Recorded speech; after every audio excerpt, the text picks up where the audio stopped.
Nous allons voir un peu plus en détail une description d'une articulation de type énarthrose en prenant l'exemple de l'articulation du genou. Ces articulations de type énarthrose sont composées de deux os qui vont être en contact par l'intermédiaire de deux cartilages hyalins. Ces articulations, qui sont très mobiles, nécessitent la présence d'éléments de stabilité qui vont permettre d'éviter la luxation des os les uns par rapport aux autres. Il existe plusieurs moyens de stabilité que l'on retrouve sur la plupart des articulations de type énarthrose. Il existe d'une part une capsule qui est une épaisse membrane fibreuse qui va s'insérer sur le pourtour de l'articulation et qui va donc joindre les deux os.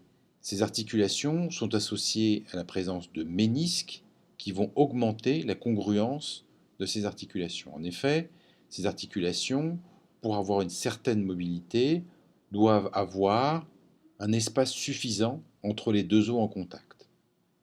Cet espace est comblé par la présence des ménisques. Ces articulations sont dotées d'une membrane synoviale qui va sécréter un liquide dans l'articulation, la synovie. Cette sécrétion va en quelque sorte huiler le système articulaire, assurant ainsi la nutrition des surfaces articulaires. Cette synoviale se fixe à la face profonde de la capsule et sur le pourtour des cartilages hyalins.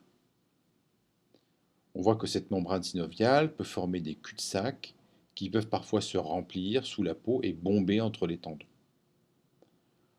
Enfin, cette articulation est doublée de ligaments et de tendons qui vont s'insérer sur les extrémités osseuses. Ces tendons agissent comme de véritables ligaments actifs, maintenant la stabilité du genou. Enfin, il peut y avoir des ligaments intra-articulaires, comme par exemple les ligaments croisés du genou.